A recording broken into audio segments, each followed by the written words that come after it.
Hello. Hello. Perfect. All right. Welcome back, everyone. How are we feeling?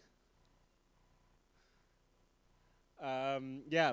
Hope we had a good time in the break to just re-energize. I see some new faces. So welcome to the second day of this fiber context program.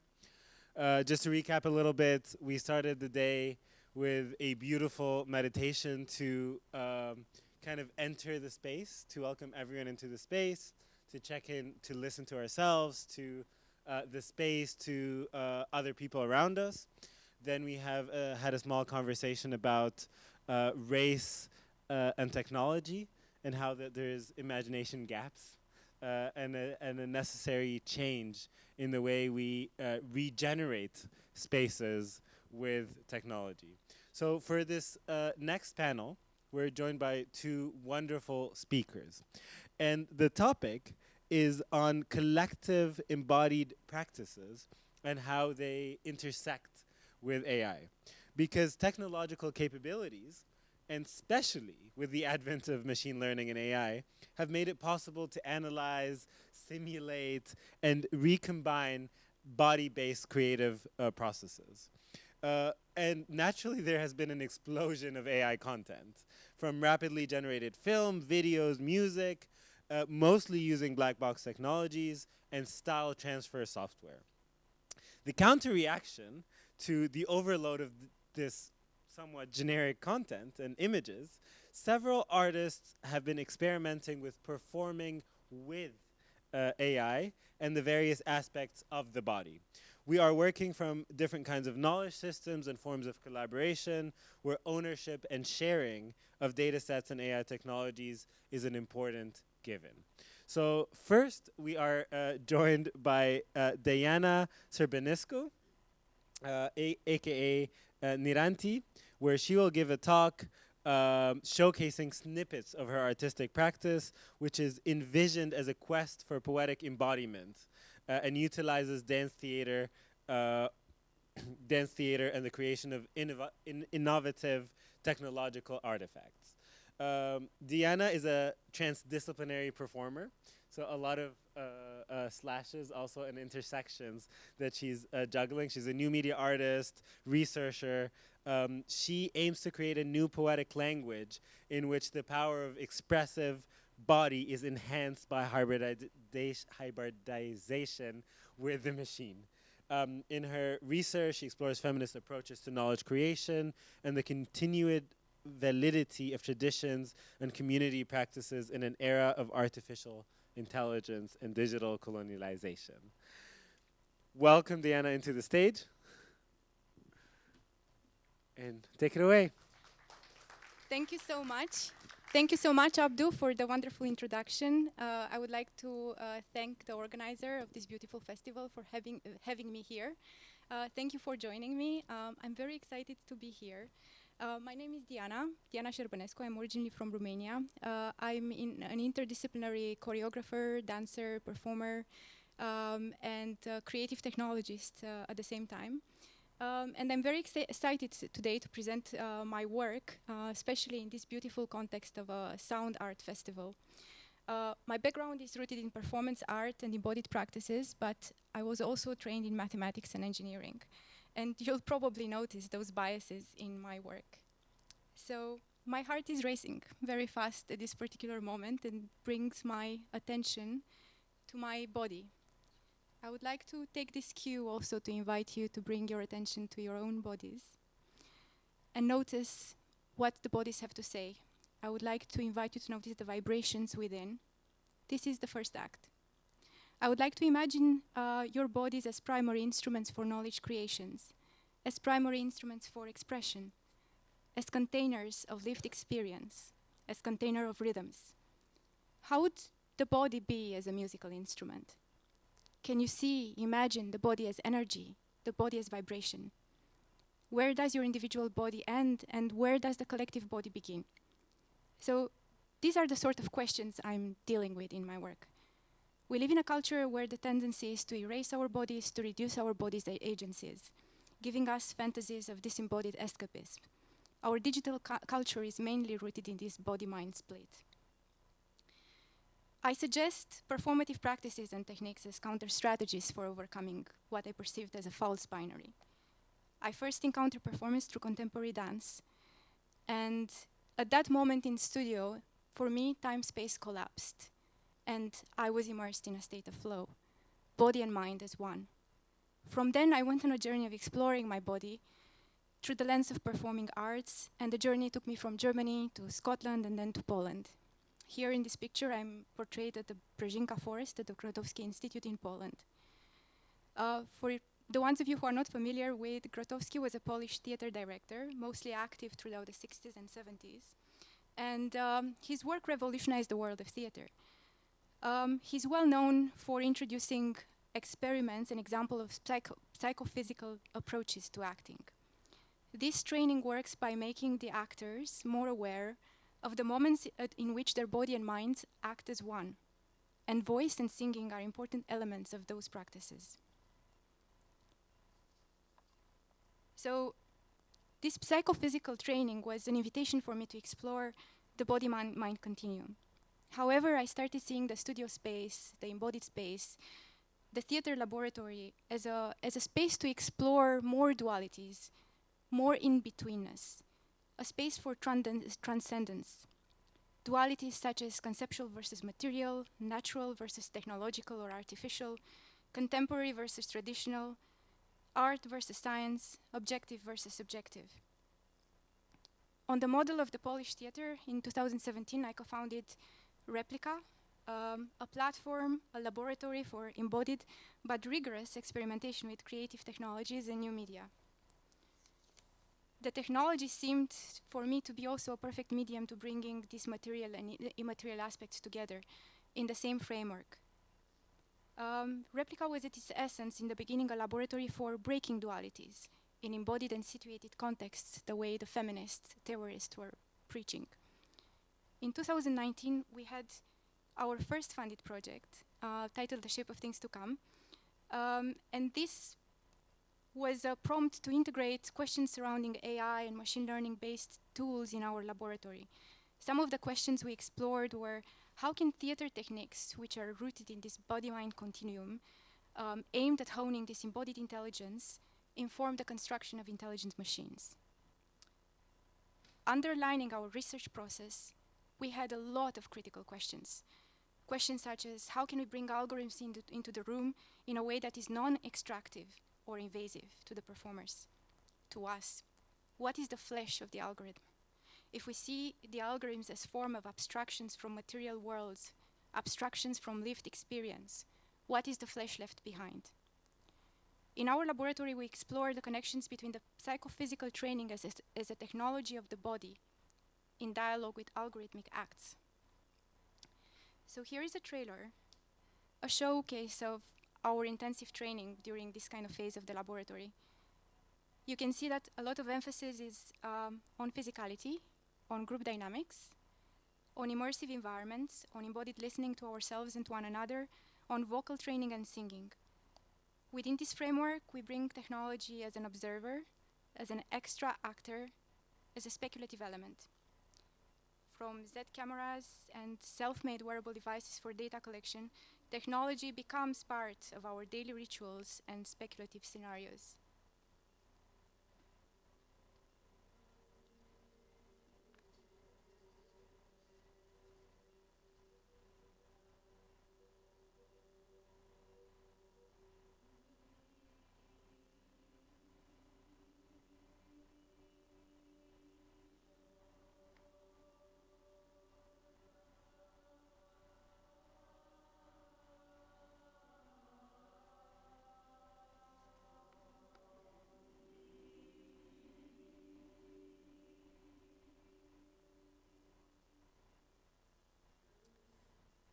So within the process, we are of course aware that technology is not neutral.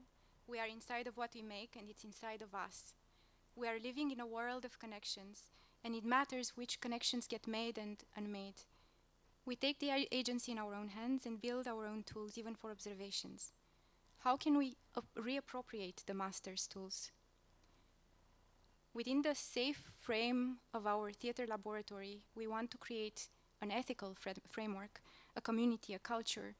Our underlying principles are based on DIY, on community in which we exchange roles, on feminist principles of embodied and situated knowledges, on ethics of care, on psychophysical integration of body and mind, a process of continuous negotiation of boundaries, on being self-reflexive over one's practice.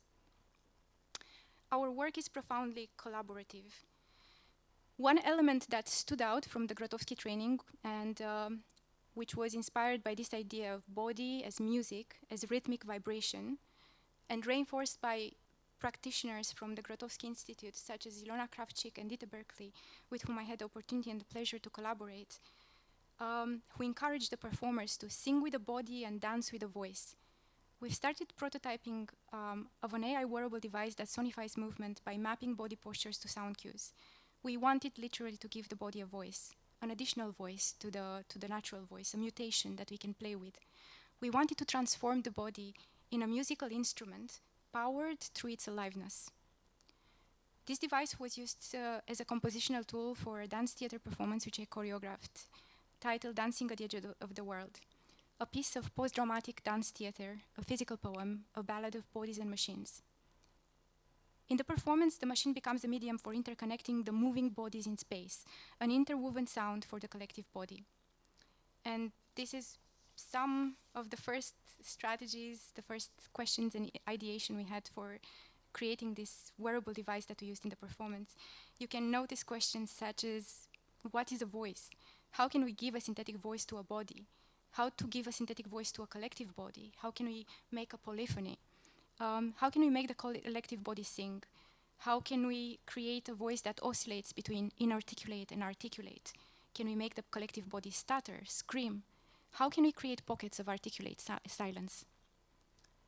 Another point of inspiration for the technological element was the voder. It's the first voice synthesizer created by Bell Labs in 1939. It looked like a piano, like a talking piano. The machine uses only two sounds produced electrically. One of these represents the breath. The other, the vibration of the vocal cords. So here in the picture you can see our prototype, which maps the motions to sounds from synthesized speech. This device was made by wonderful Mika Satomi, our collaborator, but also Johannes Hellberger from the Kling Klang Klong work on the project, and all the wonderful performers from the replica laboratory. So for this wearable device, we have sensors that are mapped to 8 points on the body. In rehearsals, those devices are used to give the bodies a voice, and we experiment with different voices. We have here like prototyping the sound with one performer, with Kate.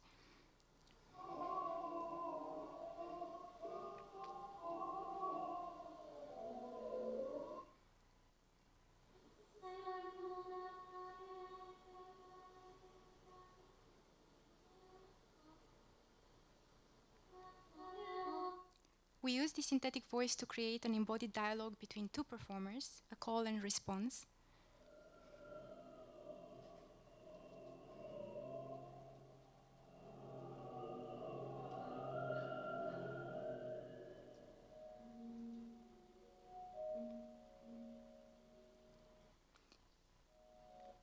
And then we created a chorus, a choreography of interwoven actions and embodied listening between more performers.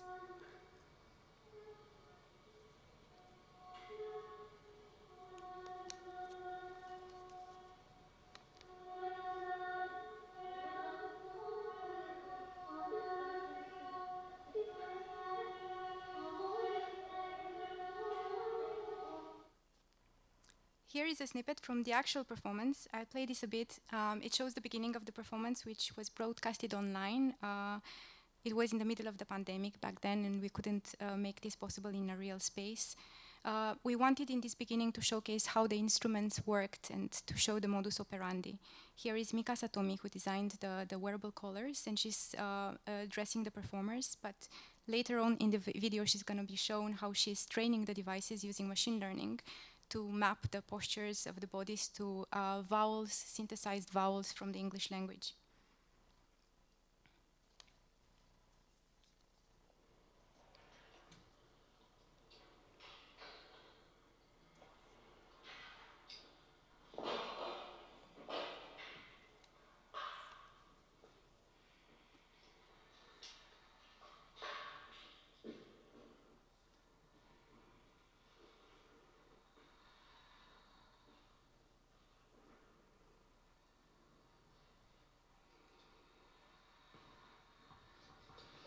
So what does this do? What does it do, these bits of the... Are these the sensors? Yeah, these are the sensors. I mean, this thing that I put in the beginning is the sensor.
Okay, now we start the training. We start with Buddha. Second.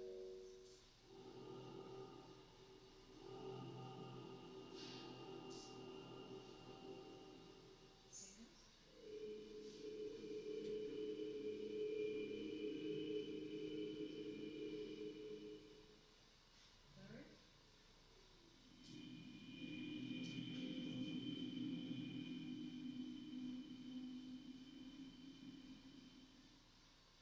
And the fourth.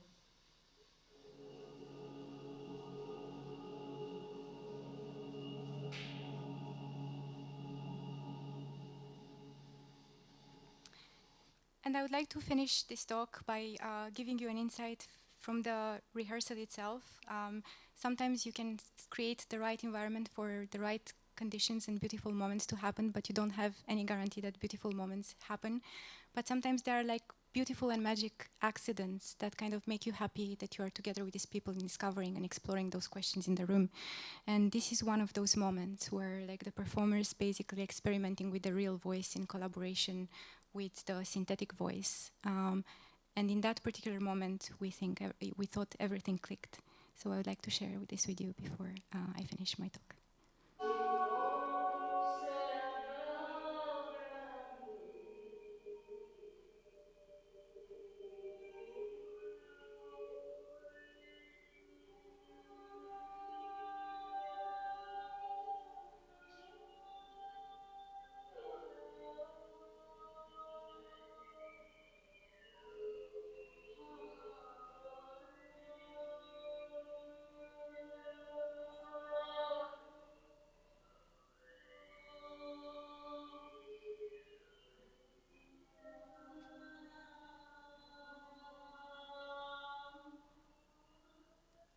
Thank you so much. I'm looking very much forward to the panel and to Jonathan's presentation. Diana, I'd just like to ask you one question. Thank you so much for beautiful presentation. And I think it was wonderful to see how your work has matured as a collaboration between kind of the body and the tech. And I think from the beginning prototypes that you showed us till this final serendipitous moment of almost like poetic collaboration, I feel like there's a thread between all your projects, something that maybe has generated as you created them or something that you planned, but how do you create the poetry in your work? So maybe just a quick remark on that. thank you so much, Abdo, for for the question about the poetry. So I think the poetry in my work is a happy accident. I look for poetry by following things that inspire me. So like when I encounter in my practice or like in my training or in moments of life, like things that resonate profoundly with me, I kind of try to collect those moments and keep them for later. And then later I try to kind of share them with others, rearrange, recombine, negotiate, and try to create conditions for something beautiful to emerge. And yeah. All right. So you're mostly creating space by delving into these embodied practices of giving sound to movement. You're like, I'm giving this space for the poetry to happen. So that's Yes, beautiful. that's also how I would put it. Yes. All right. Thank you so much. Big round of applause for Diana. Thank you. Well, as a second talk in this panel, we are going to be joined by Jonathan Chaim Reus, who is a transmedia artist and musician known for his use of expanded digital instrumentation in live theatrical and virtual context. Thematically, his work often explores nuances and contradictions within single-story narratives around tech and culture. He has done extensive artistic research relating to musical instrument heritages and how concepts of tradition and folk art become transformed through technological change. So without further ado, I'd like you to welcome Jonathan on the stage. Take it away. Thank you, Abdo, and thank you. Well, thank you, Fiber. I'm so grateful to be here as part of this wonderful festival and to be able to say that Fiber has supported me for over a decade now, basically since I graduated as a little baby artist. Before I continue, I just want to say a quick shout out to some of the people who, well, institutions that have supported me, the University of Sussex, the Leverhulme Trust, and the Intelligent Instruments Lab. So I'm going to start with a short video from a series of performances I've been doing for the past few years, exploring how to make music with my voice in an age when almost any voice is possible, and in particular trying to explore this kind of uncanny combination of a vocal embodiment that just doesn't kind of make sense.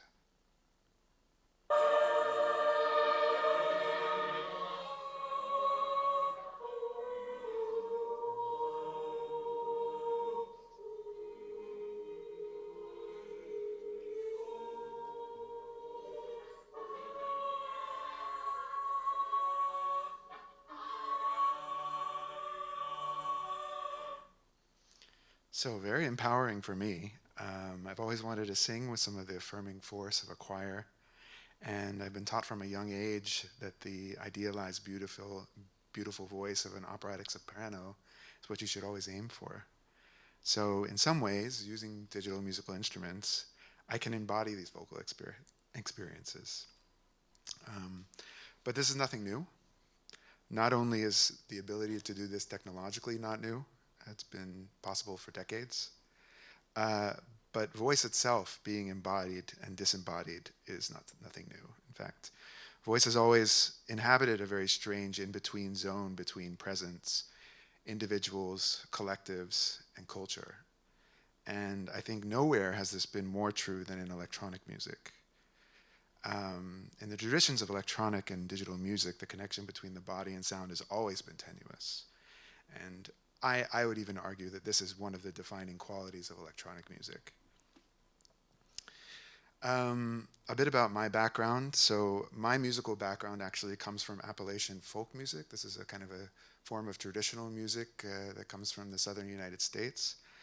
It's about as far from electronic music as you could possibly imagine, both in terms of the material culture and the culture itself, of how people learn it and how people experience it. It's incredibly embodied, incredibly communal.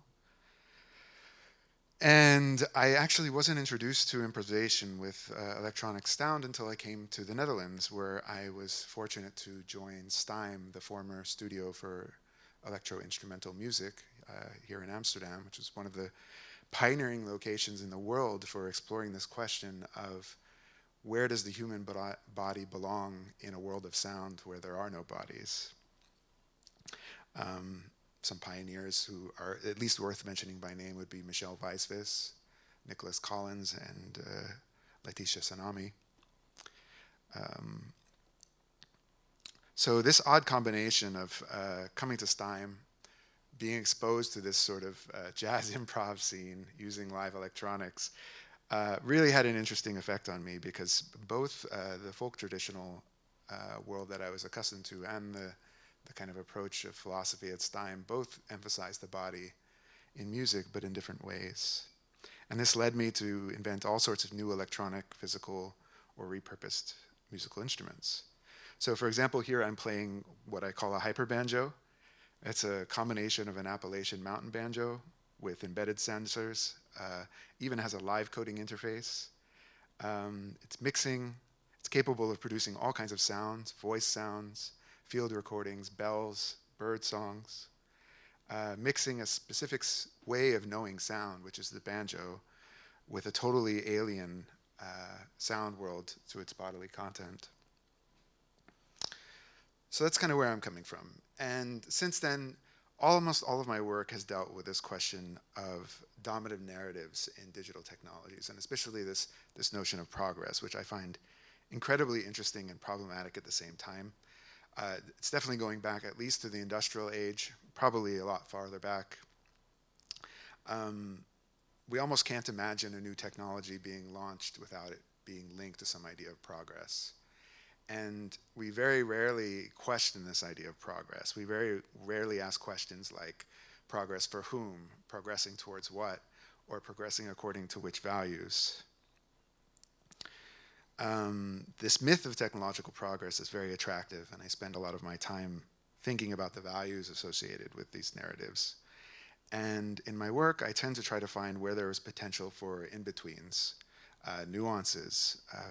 I'm particularly interested in fragility, the spectacle of failure, most of all, uncertainty.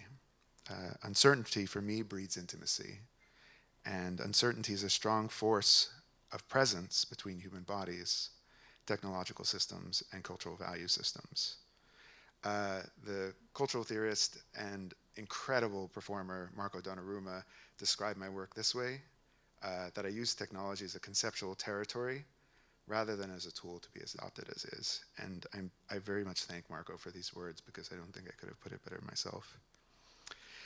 My first work exploring these ideas involved tearing apart the original 1993 iMac Apple computers, kind of an icon of progress, or some sort of progress, in performances that used specially designed electrical amplifying probes to actually bring out the sounds of the computers as they were running common software like iTunes and web browsers. Basically running the computers, drawing sound out of them until they failed completely. And actually, fun fact, this photo was from Fiber Coded Matters in 2013, I think in this very building. This is one of the first times I had the opportunity to perform this piece live. So shout out again, thank you, Fiber. These performances grew into solo and group performances, as well as durational performances. Here's one from the Stedelijk Museum in Amsterdam. But for the context of this talk, I want to really focus on work I've done that explores the poetics of data collection and machine learning, because that's what we're here for, right? So the first example of that I would give is this piece, Brave New World 2.0. This was a massive Gesamtkunstwerk that toured all around the country. It's a contemporary reimagining of Huxley's Brave New World, of course, set in a post-Silicon Valley society where an omnipresent AI system manages all aspects of human life. And I was commissioned to make music for this. Of course, I like to build things. I like to build instruments. So you can see this monstrosity in the very back, where all the musicians are and these tape machines are. That's the thing I built to make all the music for the piece. And I was trying to investigate performatively how to really embody this ubiquitous data collection that's needed to drive such an AI system that could be powerful enough to drive the entire world. So I created this giant instrument made of interconnected tape machines, a kind of like analog data analytics, I guess, which were played by hand and used by the musicians to record all of the spoken dialogue during the performances. Throughout the run of the production of the show, the same set of tapes were used, allowing the musicians to constantly bring back fragments of previous performances, re-record over old ones, and create a sonic collage of all the performances that came before. So now I'm going to start talking about voice and voice AI. And I first started getting into voice AI and voice in particular in around 2017. Mainly because I wanted to find something that was timeless, which ended up being incredibly naive because, of course, as we all know, the last few years has seen an explosion of voice technology due to AI and data collection. My first work directly dealing with voice AI was called Wordless at the End of History. And this was a sound installation and performance featuring 2 text-to-speech systems that were trained on voice recordings of the playwright Samuel Beckett and the composer Morton Feldman. The systems enact this kind of imaginary dialogue. I was imagining this kind of data center at the end of human history where all that's left is just the fragments of user reviews on Amazon and God knows what else. And these 2 tape machines are endlessly recombining fragments of reviews of these 2 artists' work and having a conversation with each other. But part of what interests me the most about this work was actually the relationship to recording technologies that these 2 people had, and at the time, the extremely data-hungry nature of deep learning algorithms. So Samuel Beckett, as many of you may have known, made a play called Krapp's Last Tape, which is essentially about the poetics of recording technologies. And Beckett himself refused to give interviews, refused to be recorded in any way, shape, or form. So creating a voice model from Samuel Beckett is essentially impossible. You maybe can find 5 minutes of his voice online. And so given an impossible task, the voice models I was using actually started to reveal more of the aesthetics of the algorithms themselves rather than the voices they were trained on. And here's a little clip of what the desperate to train itself voice models for Feldman and Beckett sounded like. The people are working more invested in public belief that they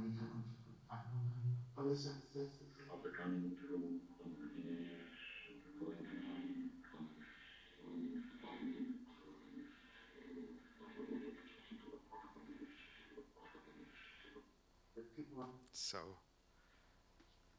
statistical averaging at its best. So, further into this idea of voices as the traces of human bodies, I started thinking about how voices get transmitted across time and space. This has been an issue that's been discussed since the invention of recording technology, but again, probably far longer before that. How do messages get transmitted between generations? And I always return to this phrase from Kittler: what remains of people is what technology can store and communicate. This led me to thinking, what kind of cultural memory then is a machine learning model? And how can a machine learning model become a sort of unstable form of collective memory? Or how can we collectively work with voice and language in a different way? And this led me to create a year-long generative radio broadcast called In Search of Good Ancestors, which was an endless generative transmission combining text and speech models, ruminating on what it means to be a good ancestor. Here's a little bit of a diagram of the monster I created. It's a total Frankenstein of different text generation models and voice generation models linked to a web portal and intermittently broadcast on German public radio.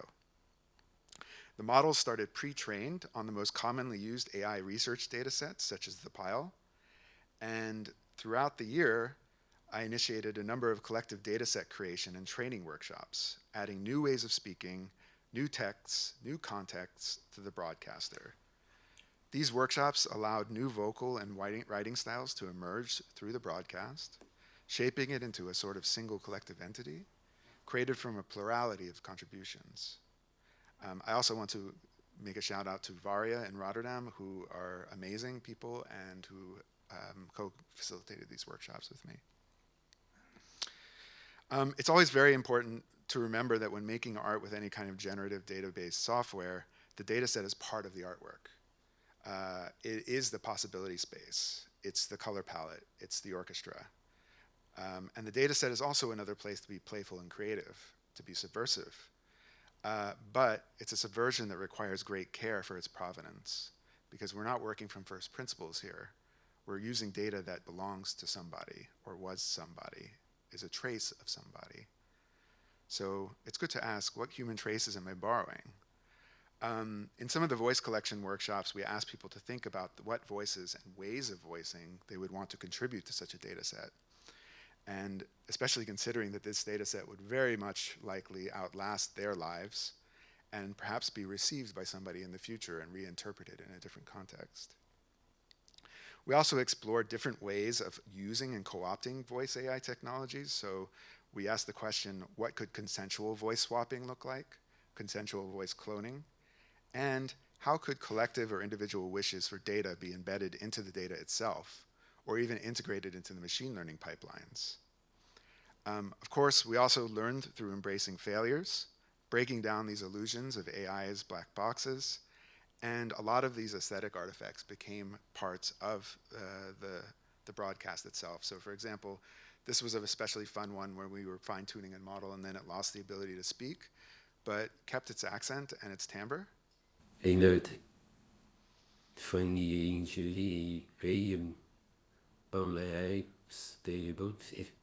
So I'll just give a quick moment to just listen to what the broadcast itself sounded like, kind of close to the end of its lifetime.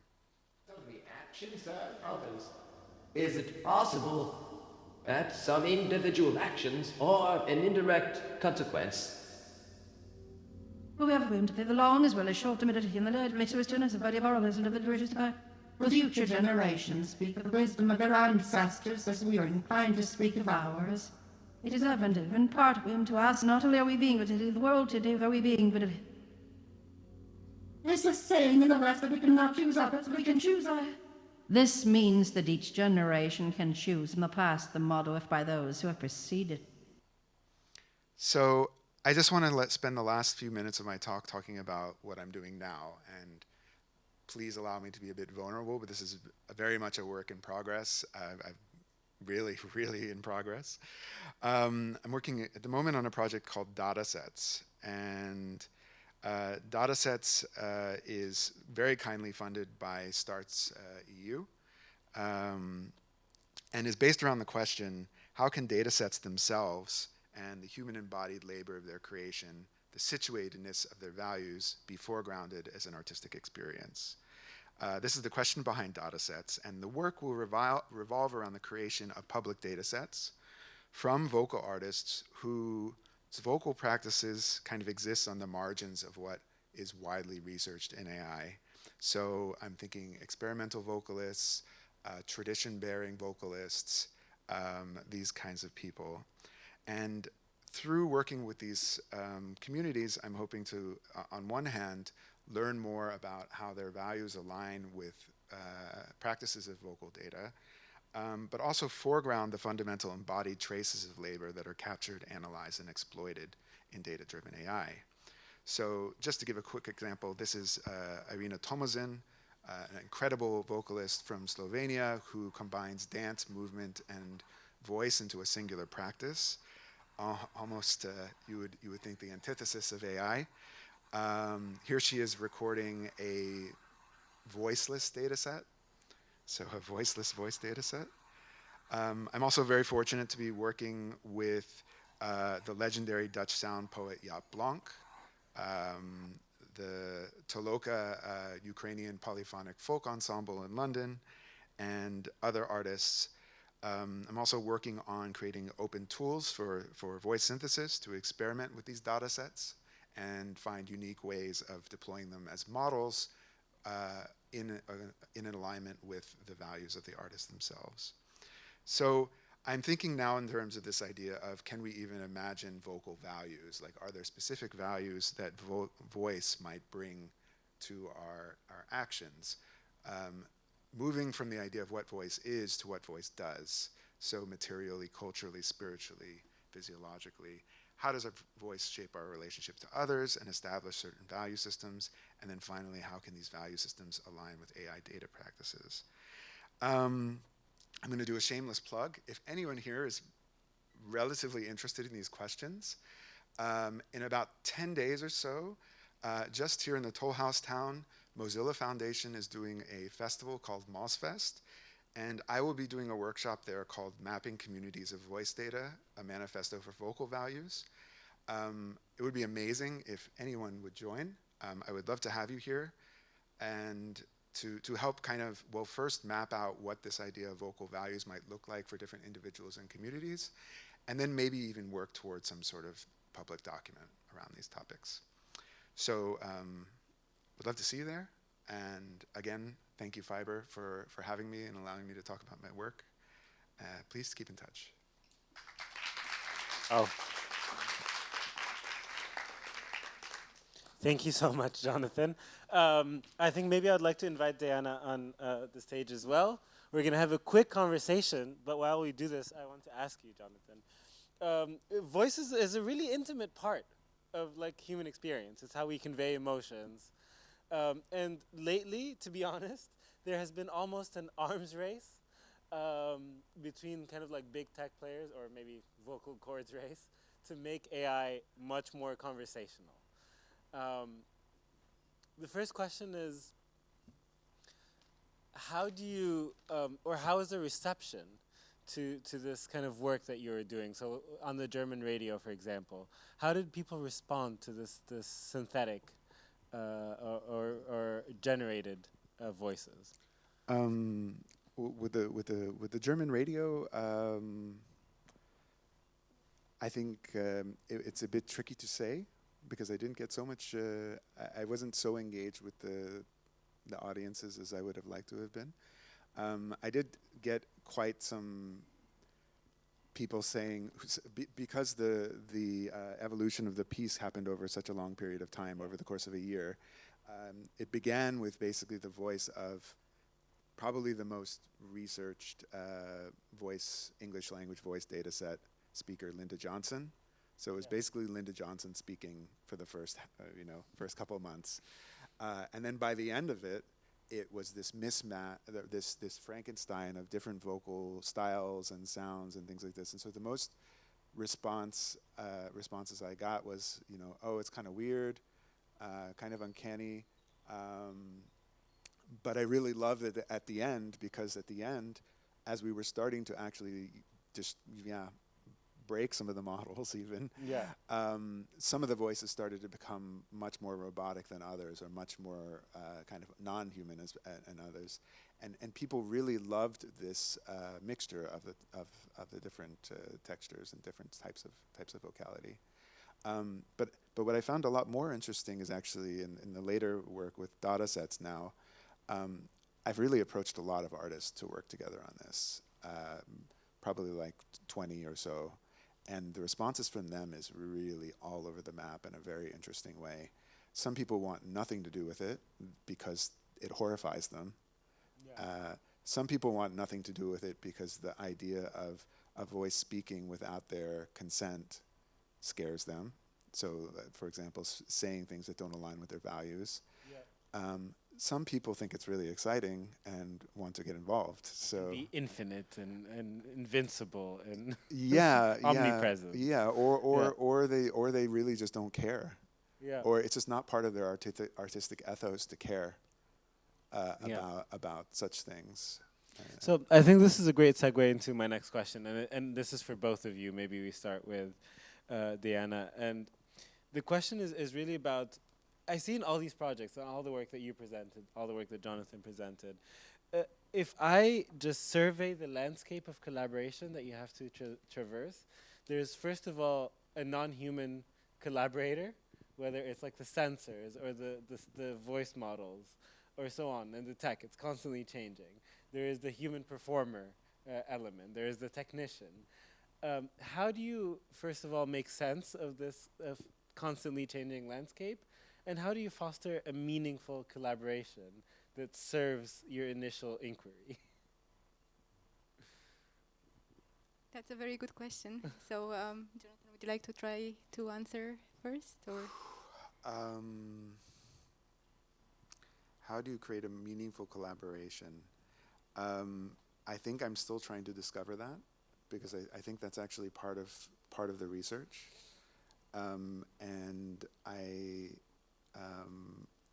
because I'm also doing quite a lot of research into consent, how consent is created in different industries and in different fields. So I've been doing a lot of interviews with people who do voice research from a sort of medical or pathological perspective. I've done interviews with people who are doing, building voice clones for video game industry, this kind of stuff. And everybody has to run into this barrier of consent, and it's different for everybody. So that's also why it's very interesting, like working with Irina, for example. Irina thinks it's all very exciting, and she loves the idea of, oh, my voice will live on forever, and maybe be part of some research. That sounds amazing, but then you speak to like Toloka, for example, who like some of them are fearful to even go back to their home country because they're singing this Ukrainian music and they're tradition bearers essentially. They're very careful about how their traditions are represented, exploited, etc. Yeah, because you've embodied one thing and almost disfigured something else, like the tradition. Because I think there's a part of like essentialism about keeping things as they are, and when you try to go into synthetic voices, people don't grapple so well with the artificiality of it. So how is it for you, Dan? So I think this question about collaboration is super interesting, because we as humans are very collaborative in everything we are doing, and like technology and technological artifacts are profoundly collaborative artifacts. Like there is not something that you can create just yourself, and even if you create something just by doing and applying your own skills, you still have inherited systems of knowledge from the previous generations that are like, you are still using other people's work. And I think it's very important to acknowledge all those collaboration and be very mindful about contributions and about how ideas are negotiated within a team, or like so I think it's a very complex process, and I'm still also like developing like a way of narrating my own work, of documenting my work, documenting my collaborations. How do we work together? What ideas are coming from which? What ownership? What agency? What is the collective kind of authorship of the work? So I think it's an ongoing process. I usually work with people I like. I think that's also important. Whose work I profoundly admire, and then we are kind of testing our idea or matching our ideas against each other, and it can be a very joyful process actually, or it can be sometimes a process that it's more challenging. I think, it depends. It's very interesting actually to document the process and to kind of reflect upon it. But it seems like a very non-deterministic process of finding harmony between the human and the non-human actors. And maybe I also want to ask you about the question of identity, because in the previous conversation we've had, we talked quite often about how our relationship with the tech and even the problematics of the tech we're dealing with can help us realize something about ourselves. So when you deal with voices, either embodied or regenerated or synthesized, how does this influence the performer or the person receiving or the person interacting? How does it help us get a different sense of identity? now that we've given a voice to something that is usually disembodied? This is also a very interesting question. So I want to say that all my artistic work is like in one form or another exploration of identity. Yeah. So first of all, like where I come from, what I try to kind of create here, what I'm trying to bring. My personal motivation of working with voice is also rooted in identity, because when I was at the Grotowski Center, one of the performers and the teachers there, Dita Berkeley, she sang a Romanian traditional song, a doina, in a way that they've never heard sang by anyone else before. And I wanted to learn from her how did she manage to transform something that was from my own culture in a way that I was so impressed. I was also like in a process of searching for my voice, because as a performer I felt my voice was not strong enough, so I wanted to develop my voice. So like the technology is just a way of kind of interrogating my own identity and kind of my own, in a way, struggles, or like my own aims for transcending my limitations. And within the rehearsal process, like with the identity, like we had so many lucky or like interesting examples happening when we swapped. You also mentioned the swapping of voices. Yeah. So we also like did this thing where we swapped the voices of the performers, and although like nobody else from the audience who didn't know the particular people knew that the voices were swapped, unless it was obvious, like an obvious kind of gender mark or like other marks. It was still a very, like for the performers, it was still such a personal process to wear someone else's voice and someone else being your friend or like your close collaborator. To be dressed in that person's voice. Voice is very intimate. So yeah, it raises profound questions of identity. Like it's a codification of emotion, body state. It's a codified kind of way of existence, of being. So voice is such an intimate thing, and it's very deeply rooted and connected to identity. So yeah, how we mutate that, how we reproduce that, how we replicate that, how we kind of transform that through technological system is also a very political act, because technology has this kind of power to amplify, to propagate, to kind of give a bigger space, to kind of make more visible like people, groups of people, values, systems of values. So yeah, I think whose voice is heard is it's a very political act. It's very important. Yeah. But do you feel that you've had slightly more insights about identity from this kind of exploration, or is it more deeper questions about how your identity is in relation to the voices that? But insights never come in form of full sentences. It always comes with more questions. So like I think if there are more questions, it's good. It means you have more insights. So yeah, it's definitely like through process you gain insights into identity and voice. But I think then maybe a question to Jonathan, because I think the questions or the inquiries you have are really profound, about the nature of embodiment, about the nature of voice, and even the questions that you had at the end. But you're always then faced with a technical reality, right? You're dealing with certain data sets, with certain technologies that are often experimental. So how do you envision this exploration with experimental tech ecologies? How do you conceptualize it? And how do you make sure that the question is explored sufficiently given the technological barrier? Or maybe it's not a barrier. Yeah, I mean, this is, so I always start with, trying to learn how to build the thing myself. This is always where I start. Yeah. Because maybe this is just part of my nature. I want to work with something that feels like a material, even if it's a sort of, half electronic material. Yeah. I want to know what the materiality is. And so within the materiality is usually where I find the poetics that are interesting for me. And also the depth of knowledge to be able to bring it to a larger group of people. I mean, you notice I do a lot of workshops. It's just kind of like part of my artistic practice.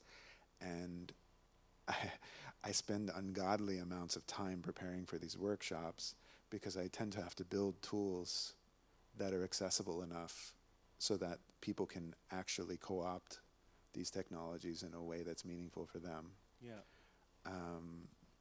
So I would say that you were talking about barriers. Yeah. I think that one of the barriers, and this is a huge one with machine learning, is that the things are very gate kept and behind walls. The trend in let's say voice cloning is for someone like Grimes or Holly Herndon to release a voice cloning tool that's behind either behind a paywall or behind some sort of gated thing. So the tools are not open, the tools are not accessible, they can't be learned from, they can't be disrupted or hacked or co-opted in a way that becomes the basis for a personal relationship to the technology. Yeah. So that's usually what I aim for, and I think that's what drives me to want to do workshops, is because I get really excited about the performative possibilities of working with voice, but then to open it up and be generous with it, and to be generous with the fact that I have, you know, the fortune to be able to have the education to be able to get to the level that I can make it accessible for people. Like I try to make that part of my process, because then I learn, they learn, and actually usually what comes out is far more profound than anything that any of us could do on our own. Yeah, no, I think this is really beautiful, and I, in a way, thank you both, because now I have more questions about the topic, because I work a lot with like trust in technological systems, and if you've given a voice to something and you want people to have a good relationship with it, like you mentioned, you have to be able to grasp it and understand how it works, and then understand how I can build a relationship with this thing, how my interactions can shape it, and often we don't have that kind of insight into the tools we're dealing with. So there is a much bigger question of trust and resistance, but thankfully we have more sessions today. We're unfortunately short on time, so I have to conclude here, but thank you both so much for the generosity and wisdom. Thank you so much. Thanks a lot. Wonderful. Thank you. I think we'll be back in 20 minutes for the next session.